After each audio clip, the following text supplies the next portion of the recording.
এই হাদিসে রাসূল সাল্লাল্লাহু আলাইহি সাল্লাম 7টি অপরাধের কথা বলছে, যে 7টি অপরাধ আমাদেরকে ধ্বংস করে ছাড়বে। কয়টি অপরাধ? এই 7 অপরাধের কথা জানবো। জানার পর যদি আমাদের মধ্যে অপরাধগুলো কেউ না করি, ভবিষ্যতে করব না, আর কারো মধ্যে এই অপরাধ থাকলে আমরা ছেড়ে দিব, বলেন ইনশাআল্লাহ।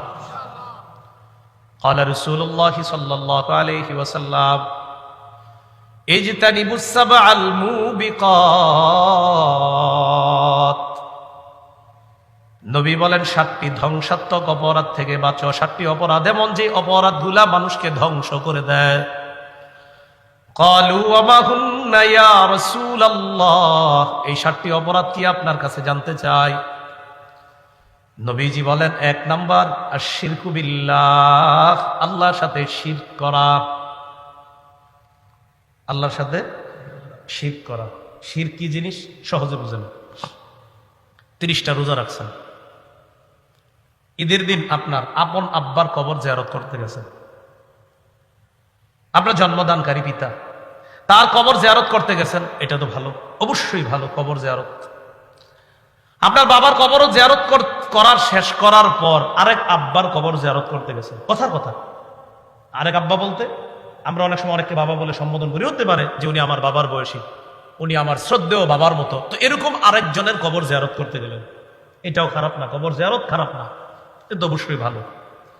কিন্তু কবর জিয়ারত করতে গিয়ে আশেপাশে তাকাইলেন, তাকায় দেখলেন কেউ নাই, তখন ছোট্ট করে একটা সিজদা দিছেন কবরে। কি করছেন? কেউ দেখে নাই আপনার, তো না দেখলে কি হয়েছে? কে দেখছে? যিনি আপনার রমজানের 30টা রোজার প্রতিদান দিতেন তিনি দেখে ফেলছে, অতএব শেষ, সব শেষ। সূরা জুমারের 65 নম্বর আয়াতে আল্লাহ বলেন, আয়াতটা একটু মনে রাখবেন, সবাইকে আয়াতের দাওয়াতটা দিয়ে দিবেন। সূরা জুমার 65, সূরা জুমার 65। ওয়ালাকাদ উহিয়া ইলাইকা ওয়া ইলাল্লাযীনা মিন ক্বাবলিক লাইন আশরাকতা লায়াহবাতান্না আমালুকা ওয়া লাতাকুনান্না মিনাল খাসিরিন। নবী আপনার প্রতি, আপনার পূর্ববর্তীদের প্রতি এই মর্মে ওহী প্রেরণ করা হয়েছে, যদি আপনি শিরক করেন আপনার আমলনামা বরবাদ। যদি আপনি শিরক করেন, নবী যদি আপনি শিরক করেন, অবশ্যই অবশ্যই আপনার আমলনামা সব নষ্ট হয়ে যাবে। নবীদের আমলের শেষ নাই, আমাদের তো আমলই নাই। তো নবীকে আল্লাহ বলতেছে শিরক করলে সব বরবাদ। তাহলে কয়টি অপরাধ জানি আমাদেরকে ধ্বংস করে? 7টি। 1 নাম্বার শিরক। 2 নাম্বার ওয়াসসিহরু, জাদু করা। এই এক মহামারী দেখা দিছে এখন। একটা ছেলে আরেকটা মেয়ের সাথে প্রেম করছে, তো বিয়ে হয় নাই, এখন এই মেয়ের জাদু টোনা কইরা তার বিয়ে বন্ধ করে রাখে। এই কাজ করবেন না, আপনার তাকদীরে নাই, তাই আপনি এই মেয়েকে পান নাই। আল্লাহ তো লিখে রাখছে কার সাথে কার বিয়ে হবে। আপনি কেন জোর করে পরে তাকে বিয়ে করতে চান?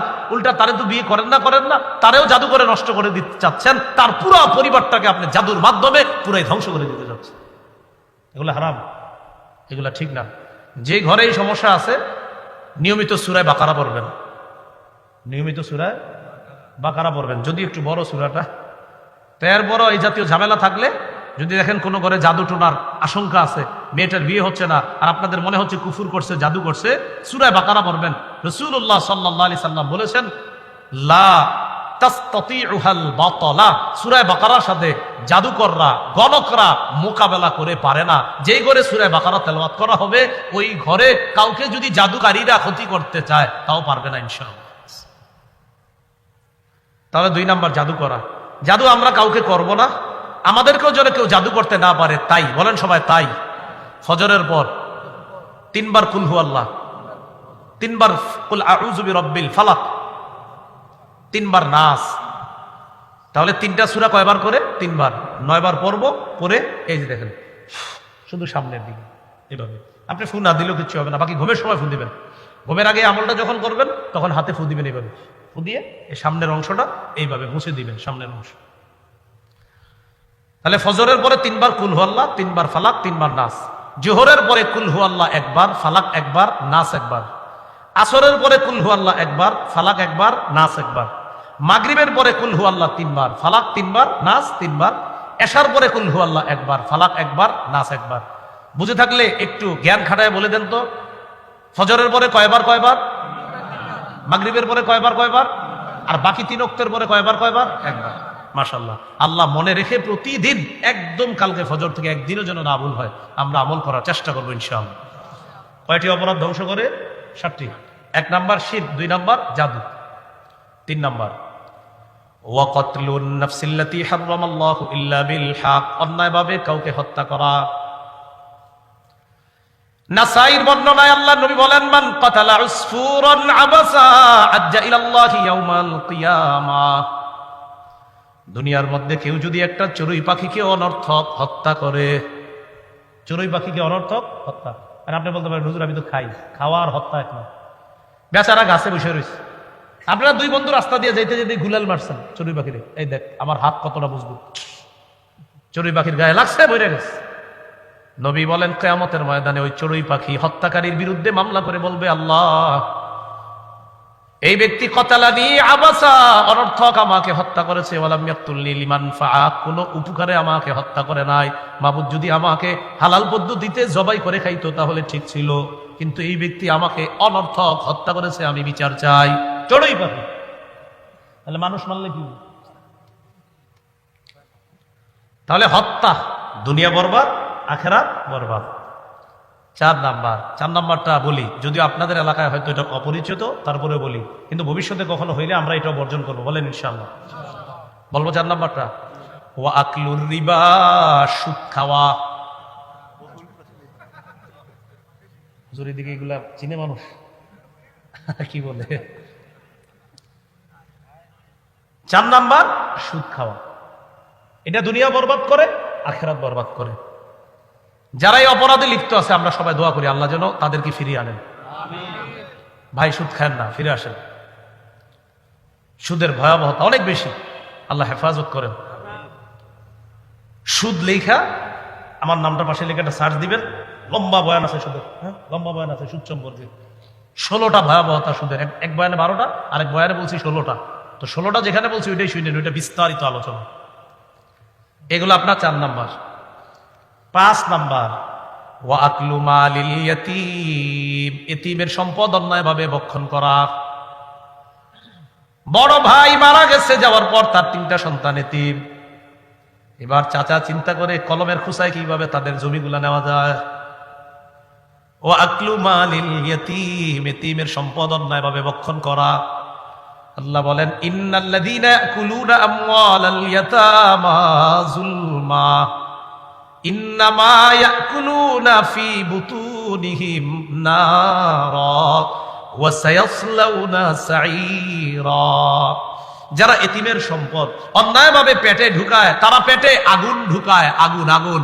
যারা এতিমের সম্পদ খায় তারা আগুন খায়। আমি এক অংশ, বাকি অংশ আপনারা। এতিমের সম্পদ যারা খায় তারা কি খায়? এতিমের সম্পদ যারা খায় তারা কি খায়? আগুন খায়।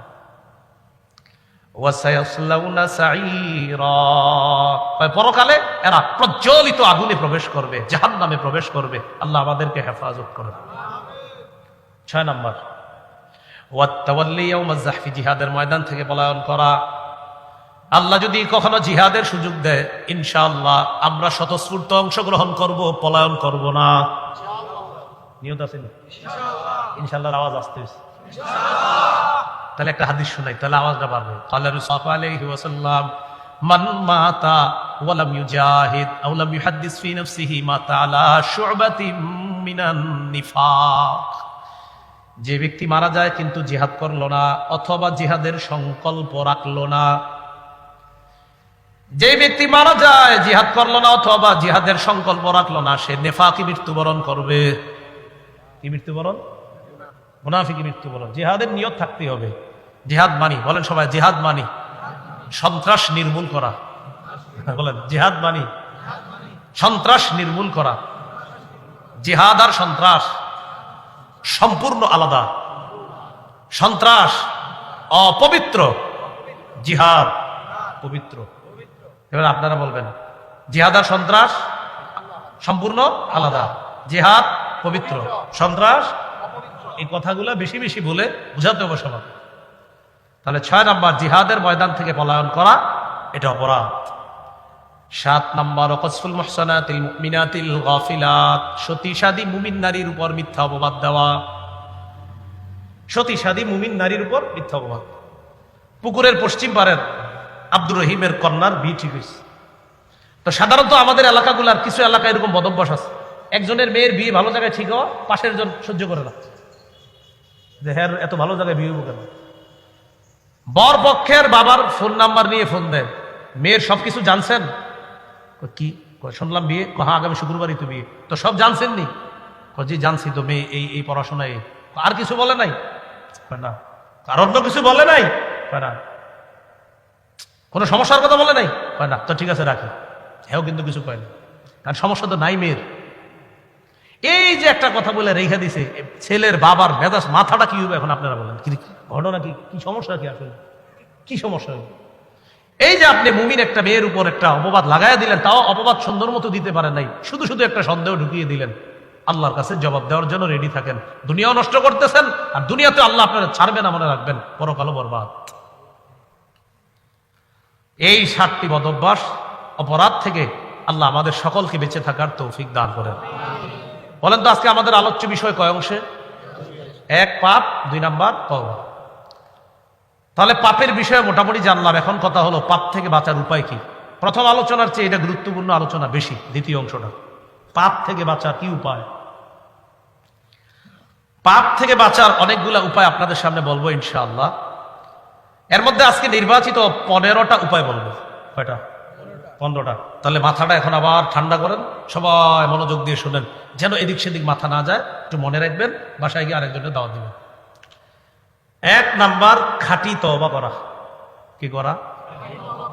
28 পারা 20 নম্বর পৃষ্ঠা, হাফিজি কোরআন মাজিদ অনুযায়ী শেষ পৃষ্ঠা, 20 নম্বর পৃষ্ঠা। আল্লাহ বলেন সূরা তাহরিমের 8 নম্বর আয়াত, ইয়া আইয়ুহাল্লাযীনা আমানু তুবু ইলাল্লাহি তাওবাতান নাসুহা। হে ঈমানদারগণ, তোমরা আল্লাহর কাছে খাঁটি তওবা করো। কি লাভ? আসা রাব্বুকুম আইয়ুকাফিরা আনকুম সাইয়্যাতিকুম, আশা করা যায় তোমাদের রব তোমাদের সমস্ত পাপ সমূহ ক্ষমা করে দিবেন। খাঁটি তওবা করলে সমস্ত পাপ আল্লাহ মাফ করে দিবেন। আর কি লাভ? ওয়ায়ুদখিলাকুম জান্নাত, মরণের পর অনন্ত চিরস্থায়ী জায়গা, চিরস্থায়ী বসবাসের জায়গা, জান্নাতের মেহমান বানায়া দিবেন। ওয়ায়ুদখিলাকুম, প্রবেশ করাবেন তোমাদেরকে, জান্নাতিন, চিরস্থায়ী বসবাসের ঠিকানা জান্নাত। ইবনে মাজাহ হাদিসের কিতাব 4250 নম্বর হাদিস। এই হাদিসের বর্ণনা, ক্বালা রাসূলুল্লাহ সাল্লাল্লাহু আলাইহি ওয়াসাল্লাম, আত-তাইবু মিনাজ যামবি কামান লা যামবা লাহ। নবী বলেন, গুনাহ থেকে তওবাকারী এমন হয়ে যায় যেন তার কোনো গুনাহ নাই। গুনাহ থেকে তওবাকারী এমন হয়ে যায় যেন তার কোনো গুনাহ নেই। ইবনে মাজার 4251 নম্বর হাদিস, ক্বালা রাসূলুল্লাহ সাল্লাল্লাহু আলাইহি ওয়াসাল্লাম, কুল্লু বানি আদম খাত্তাউন ওয়া খায়রুল খাত্তাইনা আত-তাওয়াবুন। নবী বলেন, সমস্ত আদম সন্তান সাধারণত কম বেশি পাপ করে। এই পাপীদের মধ্যে তারাই হলো সবচেয়ে উত্তম যারা তওবা করে। আদম সন্তান পাপ করবে, এটাই স্বাভাবিক। নবী বলেন, এই পাপীদের মধ্যে যারা তওবা করবে, আমি নবী তাদেরকে সর্বোত্তম বলে ঘোষণা করলাম। পাপ আমাদের হয়, কম বেশি পাপ হয়। পাপীদের মধ্যে যারা তওবা করে, নবীজির ভাষায় তাদেরকে রাসূল সাল্লাল্লাহু আলাইহি সাল্লাম শ্রেষ্ঠ বলেছেন, খায়র বলেছেন, উত্তম বলেছেন। শোনো, তোমাদের পাপ হবে, তোমাদের মধ্যে তারা উত্তম, তারা দামি যারা বেশি তওবা করে।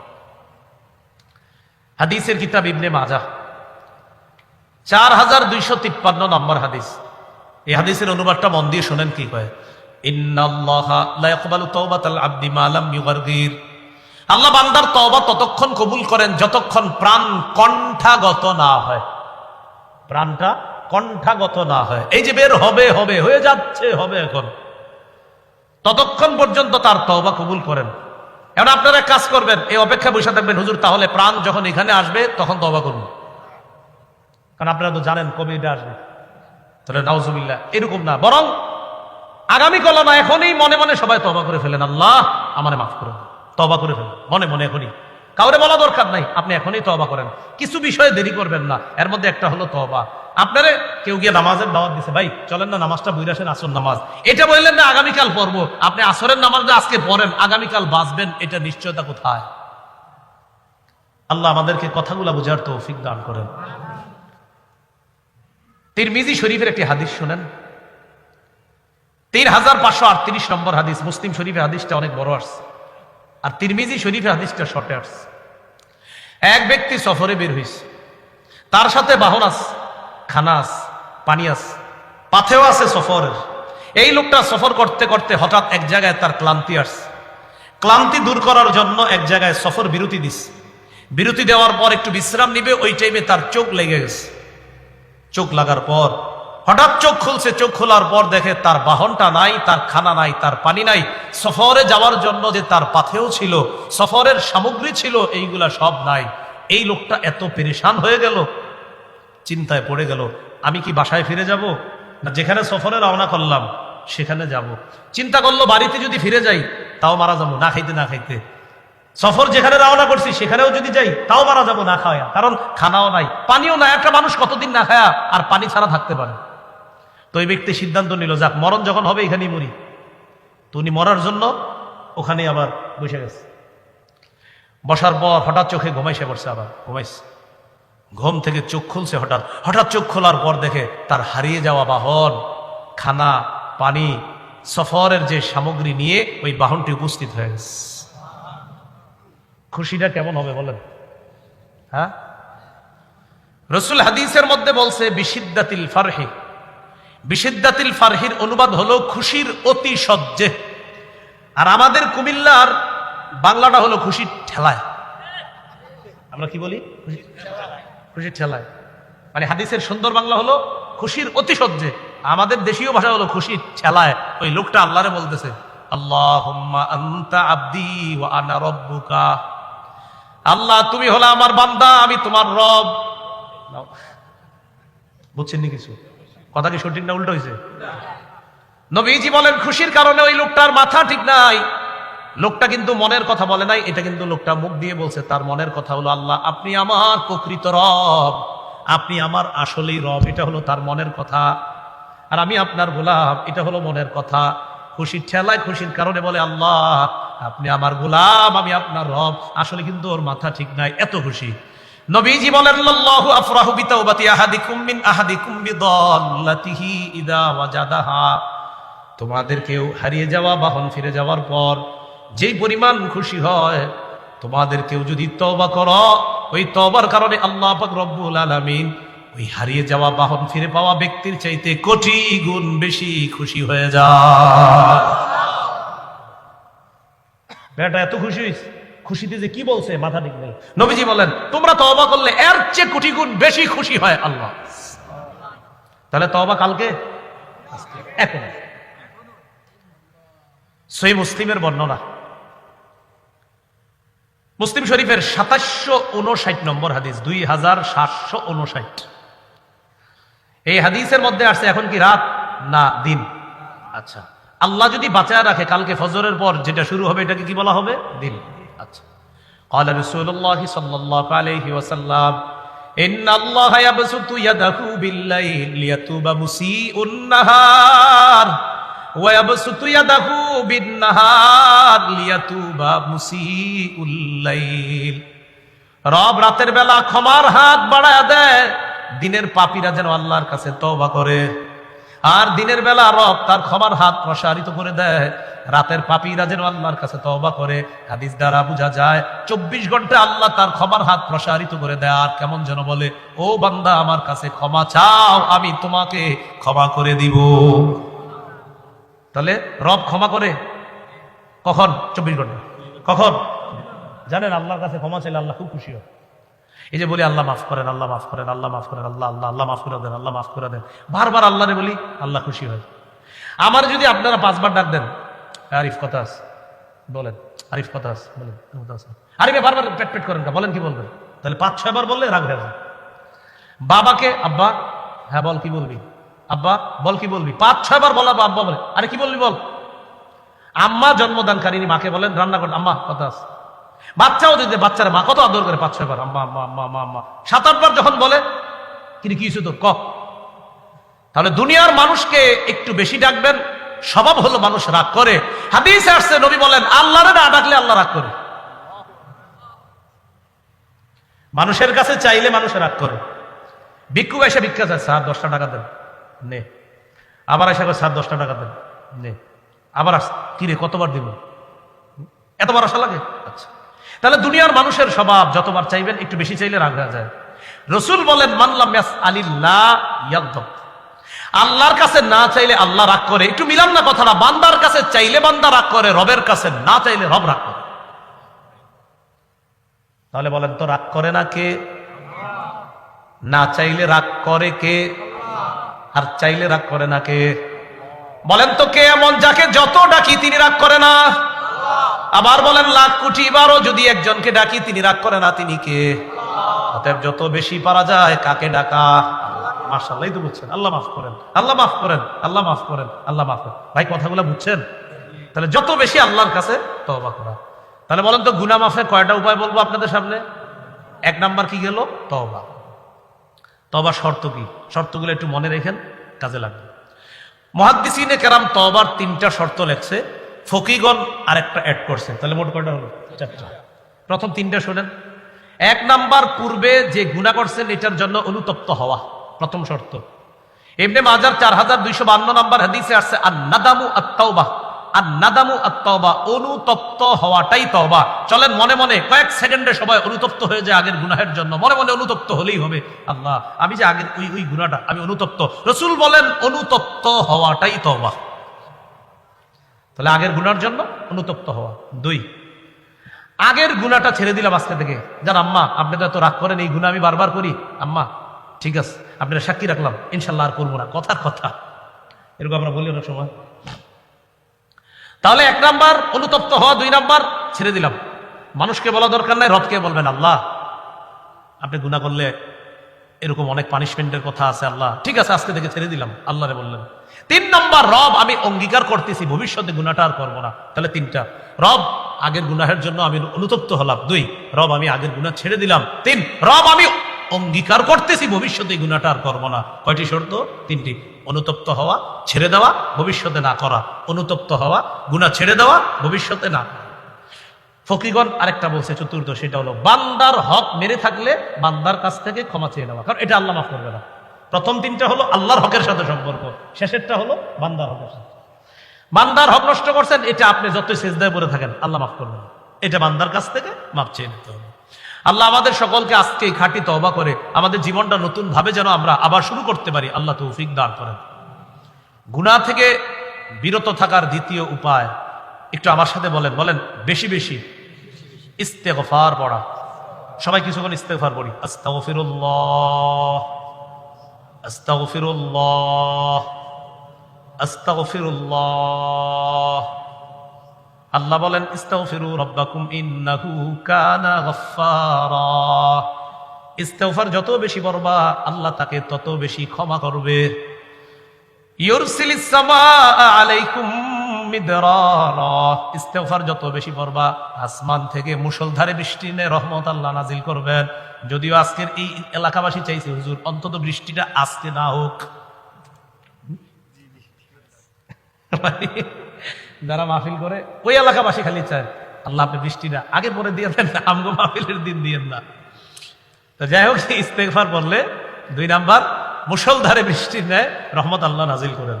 3 নাম্বার ওয়ায়ুমদিদকুম বিআমওয়াল। আল্লাহ বলেন যত বেশি ইস্তেগফার পাঠ করবা আমি তত বেশি সম্পদ দিয়ে সাহায্য করার ওয়াদা করলাম। 4 নাম্বার ওয়াবানিনা। সন্তান নাই, তন্ত্র মন্ত্রের কাছে না গিয়ে আমার কাছে ইস্তেগফার পাঠ করো। মাবুদ আমার সন্তান হয় না, এই জন্য আমিও ইস্তেগফার পাঠ করি, আমার বিবিও ইস্তেগফার পাঠ করে। আল্লাহ বলেন সন্তান দিয়ে সাহায্য করার ওয়াদা করলাম। এরপরেও যদি সন্তান না হয় আপনাদের, ব্যাস বুঝবেন এটার মধ্যেই করলাম।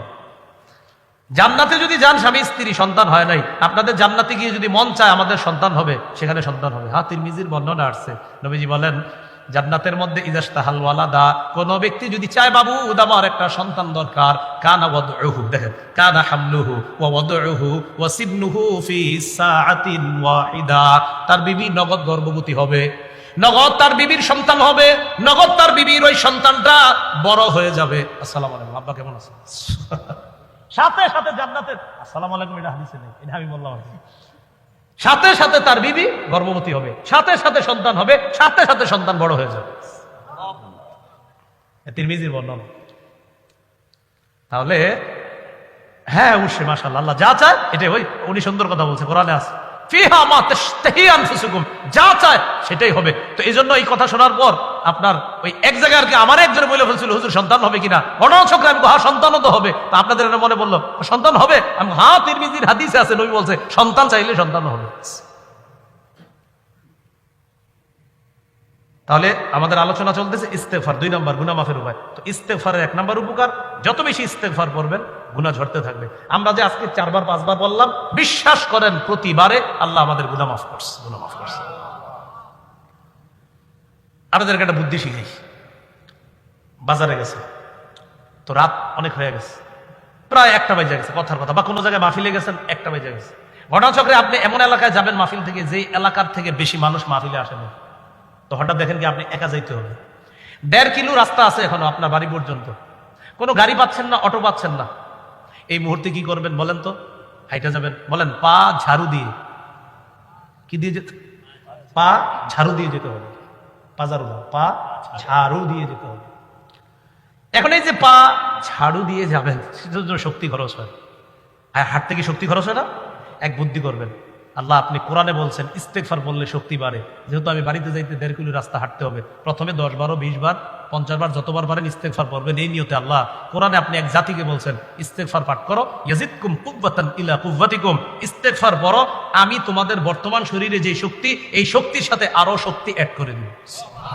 আল্লাহ আপনি কোরআনে বলছেন শক্তি বাড়ে ইস্তেগফারে, আমি ইস্তেগফার বললাম, এই যে হাঁটবো আমার শক্তি খরচ হবে, আপনি শক্তি অ্যাড করে দিন। ভাই কোরআনে বলছে ইস্তেগফার বললে শক্তি বাড়ে, তো কেন আমি আপনি বলবো না? মা বোনরা কাপড় ধুইতেছে, কাপড় ধুইতেছে, শক্তি খরচ হয়নি, বুদ্ধি দিয়ে দেন এই শক্তি খরচ হবে, তুমি কি করবা, খাটের উপরে গিয়ে হয়তো কি করে মা বোনরা যে ওহ ক্লান্ত হয়ে গেছি, এরা কি করে খাটের উপরে হয়তো আপনার যা যাওয়ার পরে রিমোটটা হাতে নিয়ে হয়তো কিছু করে, কথার কথা। তা আপনি বলবেন না রিমোট হাতে নিও নাই, শক্তি খরচ হয়েছে, এবার খাটের উপরে বসছো, ফ্যান ছাড়ছো, আস্তে ধীরে কয়েকবার ইস্তেগফার পাঠ করো, যেই শক্তি খরচ হয়েছে এটার ঘাটতি আল্লাহ পূরণ করে দিন। কোরআনে আল্লাহ বলে দিচ্ছে, এরপরে আমরা না শক্তি সঞ্চয় করতে চাই না। তাহলে ইস্তেগফারে গুনাহ মাফ হয়, ইস্তেগফারে সম্পদ বাড়ে, ইস্তেগফারে রহমতের বৃষ্টি আসে, ইস্তেগফারে শক্তি বাড়ে, ইস্তেগফারে আল্লাহ বলেন ওয়াজআল জান্নাত, ও কৃষকরা তোমরা কোথায়, বাগান দরকার, উদ্যান দরকার, আমের বাগান করবা, ফলের বাগান করবা, ইস্তেগফার বড় এক জাতিকে আল্লাহ ওয়াদা করছে আমি তোমাদেরকে দুনিয়াতে ফল মূলের বাগান উদ্যান দেওয়ার ওয়াদা পড়বনি। তাহলে একটু আবার মহব্বতের সাথে বলি, এবার যার যার নিয়ত আছে ওই নিয়তে পড়া শুরু করেন। আস্তাগফিরুল্লাহ, আস্তাগফিরুল্লাহ। আল্লাহ আমাদেরকে বেশি বেশি আমল করার তৌফিক দান করেন। গুনাহ মাফের 3 নাম্বার উপায়, এটা আমার সাথে বলতে হবে, বলেন ক্ষমার আশায় আল্লাহর কাছে বারবার ক্ষমা চাওয়া। আল্লাহ বলে, বলেন আল্লাহ বলে বান্দা ক্ষমার আশায় যতবার ক্ষমা চাও ততবার আমি মাফ করে দিই। বলেন এতে আমি আল্লাহ কারো পরোয়া করি না। তিরমিজির বর্ণনা 3540 নম্বর হাদিস, হাদিসে কুদসির মধ্যে আল্লাহ বলেন ইয়াবনা আদম ইন্নাকা মা দাউতানি ওয়া রাজাউতানি গফারতু লাকা আলা মা কানা ফিকা ওয়ালা উবালি। হে আদম সন্তান, ক্ষমার আশায় তুমি আমাকে যতক্ষণ ডাকবা আমি ততক্ষণ তোমাকে ক্ষমা করতেই থাকবো, এতে আমি আল্লাহ কারো পরোয়া করি না। তাহলে কিসের আশায় আল্লাহকে আজকে থেকে ডাকবো? আল্লাহ মাফ করেন, আল্লাহ মাফ করেন, আল্লাহুম্মা গফিরলি, আল্লাহুম্মা গফিরলি, আল্লাহুম্মা গফিরলি, আল্লাহুম্মা গফিরলি। অথবা কোরআনের ওই দোয়াটা পড়তে পারেন, রব্বি গফির ওয়ারহাম, রব্বি গফির ওয়ারহাম ওয়া আনতা খায়রুর রাহিমিন, রব্বি গফির ওয়ারহাম ওয়া আনতা খায়রুর রাহিমিন। 18 পারা 8 নম্বর পৃষ্ঠা সূরা মুমিনুনের একদম শেষ আয়াতটা হাফিজি কোরআন মাজিদে দেখে নেবেন, আজকে বাসায় গিয়ে দোয়াটা শিখবেন। রব্বি গফির ওয়ারহাম ওয়া আনতা খায়রুর রাহিমিন, রব আমাকে মাফ করেন, অরহাম আমারে দয়া করেন, আপনি তো শ্রেষ্ঠ দয়ালু। আল্লাহ শিখে দিচ্ছে। সুবহানাল্লাহ। কিসের আশায় রবকে ডাকবো? ক্ষমার আশা। এগুলো 3 নাম্বার। 4 নাম্বার গুনাহ মাফের উপায় রাসূলুল্লাহ সাল্লাল্লাহু আলাইহি সাল্লামের আনুগত্য করা। তো এই যুগে নবীর আনুগত্য করা মানে রাসূলের সুন্নতের আনুগত্য করা, অনুসরণ করা। সূরা আলী ইমরানের 31 নম্বর আয়াতে আল্লাহ বলেন, কুল ইন কুনতুম তুহিব্বুনাল্লাহ ফাত্তাবিউনি ইউহিব্বুকুমুল্লাহ ওয়া ইয়াগফির লাকুম যুনুবাকুম। নবী আপনি বলেন, যদি তোমরা আল্লাহকে ভালোবাসো তাহলে আমার অনুসরণ করো। উপকার কি? আল্লাহ তোমাদেরকে ভালোবাসবেন, তোমাদের গুনাহগুলা মাফ করে দিবেন। আমরা যদি সুন্নতের অনুসরণ করি আল্লাহ আমাদেরকে ভালোবাসবে, আল্লাহ আমাদের গুনাহগুলা মাফ করে দিবেন। গুনাহ মাফের 5 নাম্বার উপায়। এই উপায়টা জানার পর মানে একটু শিখে আমরা আমলটা কারা কারা করবো হাত তুলে দিয়ে অঙ্গীকার করতে হবে। সহজ একদম, বাকি শিখতে হবে। ওলামা হযরতদের শিখার আছে, অন্যরা আপনারা শিখে নেবেন। ওলামা হযরতরা এটা সহজে শিখে ফেলছে। বলেন আজান দেওয়া। আজান দেওয়া তো বিশুদ্ধভাবে সব আলেমরা পারে। যাদের আজান শুদ্ধ নাই তারা বিশুদ্ধভাবে আজানটা শিখা এই এলাকার কোনো মসজিদে গিয়ে চান্স নিবেন, মুয়াজ্জিন সাহেবকে গিয়ে বলবেন আজকে আমার একটু চান্স দেন। কেন? আল্লাহ রাসূল হাদিসে বলছে আজানের আওয়াজ যতটুকু যায় অতটুকু মাফ করে দেওয়া হয়েছে। আবু দাউদের 515 নম্বর হাদিস, রাসূলুল্লাহ সাল্লাল্লাহু আলাইহি সাল্লাম বলেন, আল মুআযযিনু ইউগফারু লাহু মাদা সাউতিহি। মুয়াজ্জিনের আজানের আওয়াজ যেই পরিমাণ যায় এই পর্যন্ত তাকে ক্ষমা করে দেওয়া হয়েছে। ওয়া ইয়াশহাদু লাহু কুল্লু রাতবিন ওয়া ইয়াবিস। মুয়াজ্জিনের আওয়াজ যতটুকু যায় এই জায়গার মধ্যে যত শুষ্ক ভিজা যা কিছু আছে কিয়ামতের মাঠে সবকিছু মুয়াজ্জিনের পক্ষে আল্লাহর কাছে সাক্ষী দিবে। আজান শিখবেন নি? না, আপনার আজান দেন না। কি করো তুমি? তো উনিও লজ্জায় পেল আমি মুয়াজ্জিনি করি, মানে মুয়াজ্জিনি এটা লজ্জা। নাউজুবিল্লাহ। দেখছেন আমি এক মসজিদের মুয়াজ্জিন। মুয়াজ্জিন মানে আপনি তো গর্বের সাথে বলবেন মুয়াজ্জিন। আল্লাহ কোরআনে বলছে ওমান আহসানু কাওলাম মিম্মান দাআ ইলাল্লাহ। ওই ব্যক্তির চেয়ে উত্তম কথা আর কার যে মানুষকে আল্লাহর দিকে ডাকে। এই উত্তম কথা আর কার? এর দ্বারা 1 নম্বর উদ্দেশ্য মুহাম্মদ সাল্লাল্লাহু আলাইহি সাল্লাম। আম্মা জান আয়েশা সিদ্দিকা বলেন আয়াতের 2 নম্বর উদ্দেশ্য পৃথিবীর সমস্ত মুয়াজ্জিন। মেয়ে কার কাছে বিয়ে দিয়েছেন? তো কয় না যে ছেলে মুয়াজ্জিন। গর্বের সাথে বলবেন মুয়াজ্জিন, গর্বের সাথে। সত্যি বলছি, গর্বের সাথে বলবেন। এই গেল 5 নাম্বার। এই জন্য মুয়াজ্জিন যারা আছে মসজিদের এদেরকে সম্মান করেন। ইমাম সাহেব খতিব সাহেবদের তো বেতন দেন, মুয়াজ্জিন সাহেবেরও যথেষ্ট বেতন করার চেষ্টা করবেন। ইমাম সাহেব যারা আছেন আপনারা একটু মুয়াজ্জিনদের প্রতি খেয়াল রাখতে হবে। ওলামা যারা আছেন, হ্যাঁ ইনশাআল্লাহ বলেন ইনশাআল্লাহ। তাহলে ইমাম সাহেবেরও আমরা মর্যাদা দিব, খতিব সাহেবেরও মর্যাদা, মুয়াজ্জিন সাহেবেরও আমরা পাশাপাশি অন্তত তার কাছাকাছি মর্যাদা দেওয়ার চেষ্টা করব। বলেন ইনশাআল্লাহ। 6 নাম্বার, এটা আপনারা চাইলে আজকে পারেন। 6 নাম্বারটা 2 রাকাত নামাজ পড়া। কয় রাকাত? 2 রাকাত। তো আগামীকাল বাঁচবেন কিনা জানা নাই। আজকেই বাসায় গিয়ে আপনার কোনো গুনাহের মনে কইরা আপনি 2 রাকাত নামাজ পড়তে পারেন। আবু দাউদের 1521 নম্বর হাদিস, মা মিন আবদিন ইউযনিবু যামবান। কোন ব্যক্তি যদি গুনাহ করে ফায়ুহসিনুত তাহুরা, সুন্দরভাবে পবিত্রতা অর্জন করবে, করার পর ফায়াকুমু ফায়ুসাল্লি রাকাতাইন, দাঁড়িয়ে 2 রাকাত নামাজ পড়বে, ইল্লা গফারাল্লাহু যামবা, নামাজ শেষ তার গুনাহ মাফ। আজকে এই 2 রাকাত পড়তে পারেন যে আল্লাহ আমি তো এরকম ওই গুনাহগুলা করছি, আমি আর করবো না মাবুদ, 2 রাকাত নামাজ এই নিয়তে পড়তেছি, বাস নামাজ পড়বেন, গুনাহ মাফ হয়ে যাবে। এ গেল 6 নম্বর উপায়। 7 নাম্বার 5 ওয়াক্ত ফরজ নামাজ পড়া। কয় ওয়াক্ত? 5 ওয়াক্ত। সহিহ বুখারীর বর্ণনা 526 নম্বর হাদিস। এক ব্যক্তি নবীর কাছে আসছে, আয়েশা বলে হুজুর আমি তো অপরাধ করে ফেলছি। ইতিমধ্যে সূরা হুদের 114 নম্বর আয়াত আল্লাহ নাজিল করে দিয়েছে, ওয়া আকিমিস সালাতা তারাফাইন নাহার ওয়া যুলাফাম মিনাল লাইল। দিনের 2 অংশে 2 প্রান্তে নামাজ পড়ো, রাতের কিছু অংশে মানে 5 ওয়াক্ত নামাজ পড়ো। ইন্নাল হাসানাত ইউযহিবনাস সাইয়্যাত, পুণ্য পাপকে বিলীন করে দেয়, পাপকে মিটিয়ে দেয়। মানে 5 ওয়াক্ত নামাজ তোমার পাপগুলোকে মিটিয়ে দিবে। তো উনি বললেন হুজুর এটা কি আমার জন্য খাস? না, সবার জন্য। নবীজি বললেন না, লিজামিই উম্মতি কুল্লিহিম, আমার সমস্ত উম্মতের জন্য এই অফার চলতে থাকবে। 5 ওয়াক্ত নামাজ। কয় নাম্বার গেল? 7। 8 নাম্বার জামাতের সাথে নামাজ পড়া। মুসলিম শরীফের 2764 নম্বর হাদিস, এক ব্যক্তি এসে নবীজিরে বলতেছে হুজুর আসবতু হাদ্দান ফাআকিমাহু আলাইয়া, আমি এমন গুনাহ করছি যে গুনাহ মনে হয় আমি শেষ হুজুর, আমি শেষ, আমার তাড়াতাড়ি শাস্তি দেন। তো ইতিমধ্যে ফরজ নামাজের সময় হয়, জামাতের সময় হয়ে গেছে। নবীজি নামাজে দাঁড়াইলেন, আল্লাহু আকবার। যে ব্যক্তি নবীর কাছে আসছে তিনিও জামাতে নামাজ পড়ছে। নামাজ শেষ হওয়ার পর উনি বললেন হুজুর আমার ব্যাপারটা, ওই যে গুনাহ করছি কেমনে মাফ হইব? নবীজি বললেন আহাদারতাস সালাতা মানা, আমাদের সাথে জামাতে নামাজ পড়ছো? কয় জি। নবীজি বললেন গুফিরা লাকা, জামাতে নামাজ পড়ছো, তুমি যে অপরাধের কথা আমার কাছে নিয়ে আসছো মাফ হয়ে গেছে। 8 গেল। গুনাহ মাফের উপায় 9 নম্বর উপায়, এটা একটু আমার সাথে বলেন। বলেন, পাপ হয়ে গেলে সাথে সাথে একটি ভালো কাজ করব। পাপ হয়ে গেলে সাথে সাথে একটি ভালো কাজ করব। তিরমিজির বর্ণনা 1987 নম্বর হাদিস, নবী তার সাহাবী আবু যর গিফারীকে বলেন, আবু যর, ইত্তাকিল্লাহ হাইসুমা কুনতা, যেখানে থাকো আল্লাহকে ভয় করো, ওয়া আতবিইস সাইয়্যাতাল হাসানাতা, একটা গুনাহ হয়ে গেলে সাথে সাথে একটা ভালো কাজ করবা, তোমার ওই ভালো কাজটা আশা করি তোমার মন্দ কাজটাকে মিটাইয়া দিবে। 10 নম্বর, জিকিরের মজলিসে বসা। আপনারা এখন যেখানে বসা এটা জিকিরের মজলিস। পুরাটা মজলিস ফেরেশতারা বেষ্টন করে প্রথম আসমান পর্যন্ত গেছে। ফেরেশতাদেরকে আল্লাহ লম্বা আলোচনার পর শেষে বলে, ইশহাদু আন্নী কদ গফারতু লাহুম, সাক্ষী থাকো আমি তাদেরকে মাফ করে দিলাম। 11 নম্বর, জিকির করা। মনে রাখেন 10 আর 11টা একটু পার্থক্য। 10 হলো জিকিরের মজলিসে বসা, আর 11 নম্বর জিকির করা। 10 নম্বরের দলিল দিইনি। 10 নম্বরের দলিলটা হলো সহিহ বুখারীর 6408 নম্বর হাদিস। আর 11 নম্বর জিকির করা দলিল বুখারীর 6405 নম্বর হাদিস। এই হাদিসের মধ্যে আসছে রাসূল সাল্লাল্লাহু আলাইহি সাল্লাম বলেন, মান সাব্বাহাল্লাহ, কোন ব্যক্তি যদি তাসবিহ পাঠ করে, অথবা মান ক্বালা ফিল ইয়াউমি সুবহানাল্লাহি ওয়া বিহামদিহি মিআতা মাররা, একটু পড়েন সুবহানাল্লাহ সুবহানাল্লাহি ওয়া বিহামদিহি, আল্লাহি ওয়া বিহামদিহি, সুবহানাল্লাহি ওয়া বিহামদিহি, বাস এটুকুই 100 বার। কয়বার?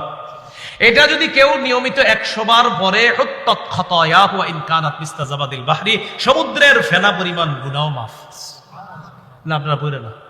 নামাজের আগে মসজিদে যাবেন, খালি গল্প করবেন, ছোট মেয়েটার বিয়ে হয়েছিল, বড়টার বিয়ে হয়েছিল, এই গল্প চলবে। কি খাতের কি অবস্থা, সার দিছনি, এইগুলো আলাপ করে মসজিদে বসে।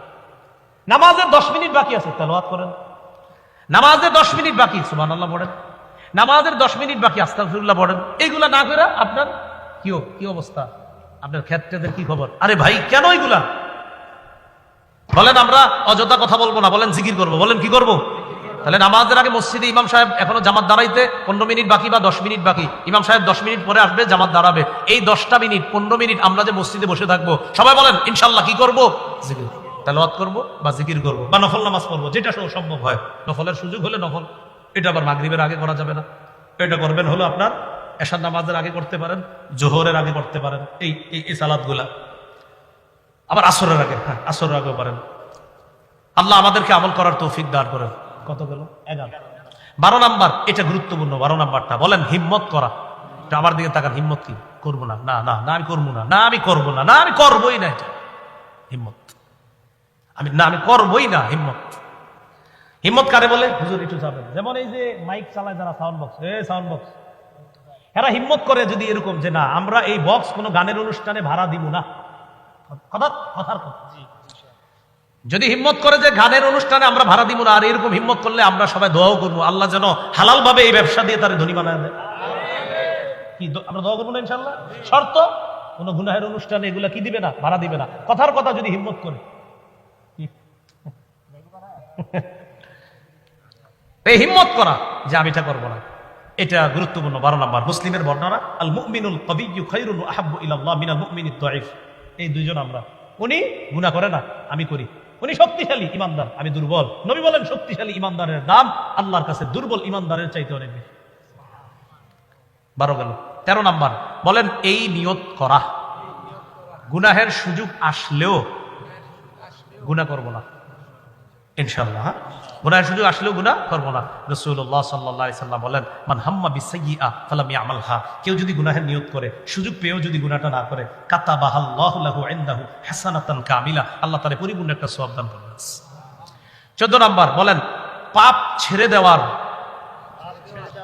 উপকারিতা জেনে পাপ ছেড়ে দেওয়া। মানে পাপ ছাড়লে এই উপকার এটা যাই না, পাপ ছেড়ে দেওয়া। যেমন সূরা নাজিআতের 39-40 নম্বর আয়াত, আপনার 30 নম্বর পারা 4 নম্বর পৃষ্ঠার শুরুতে আছে, আম্মা মান খাফা মাকামা রাব্বিহি ওয়া নাহান নাফসা আনিল হাওয়া ফাইন্নাল জান্নাতা হিয়াল মাওয়া। যে ব্যক্তি রবের সামনে দাঁড়ানোর ভয় করে আর এই ভয়ে সে কুপ্রবৃত্তি থেকে নিজেকে বাঁচায়, গুনাহ ছেড়ে দেয়, তার ঠিকানা তো জান্নাত। 15 নম্বর, আজকের সর্বশেষ কথা, বলেন গুনাহের ভয়াবহতা জেনে, পাপের ভয়াবহতা জেনে পাপ ছেড়ে দেওয়া। তাই 14-15টা একটু মুখস্থ রাখবেন, পারলে এটা লেখা অন্যদেরকে পৌঁছায় দিবেন যে পাপ ছাড়ার উপকারিতা জেনে পাপ ছেড়ে দাও, পাপ করার ভয়াবহতা জেনে পাপ ছেড়ে দাও, পাপ ছাড়ার উপকারিতা জেনে পাপ ছেড়ে দাও, পাপ করার ভয়াবহতা জেনে পাপ ছেড়ে দাও। পাপ করার ভয়াবহতা, এটা সূরা হাশরে আছে। ওয়াল্লাহুল্লাযী, ওই আয়াতটা একদম আগে দেখবেন, সূরা হাশরের 19 নম্বর আয়াত, ইত্তাকুল্লাহ ওয়াল তানজুর নাফসুম মা কদ্দামাত লিগাদ ওয়াত্তাকুল্লাহ। এই আল্লাহকে ভয় করো, আগামীকালকের জন্য কি পাঠাইছো একটু চিন্তা করো। আগামীকাল মানে ওই যে মরে যাবা, মরে যাওয়াটাই আগামীকাল। তখন ওই আগামীকালের জন্য কি পাঠাইলা সেটা কিন্তু একটু চিন্তা করবা। তাহলে আপনার টেনশনে আনা, আমি কি ভালো করছি না পাপ করছি, সর্বনাশ যদি পাপ করি তো ভয়াবহ অবস্থা হবে আমার। তাহলে 14-15 নাম্বারটা আমরা বন্ধুদের কাছে এটা বলে দিব, শোনো বন্ধু, পাপ ছাড়ার উপকারিতা জেনে পাপ ছেড়ে দাও, পাপ করার ভয়াবহতা জেনে পাপ ছেড়ে দাও। আল্লাহ আমাদের সকলকে, প্রথম অংশে জানলাম কিছু পাপের কথা, দ্বিতীয় অংশে জানলাম পাপ ছাড়ার উপায় কিভাবে। আল্লাহ আমাদেরকে টোটাল আলোচনাটার উপর আমরা সবাই যেন পাপ মুক্ত জীবন যাপন করে কবরে গিয়ে আল্লাহর জান্নাতে সবার সাথে যেন আবার দেখা করতে পারি। আল্লাহ তৌফিক দান করেন। সুবহানাল্লাহি ওয়া বিহামদিহি।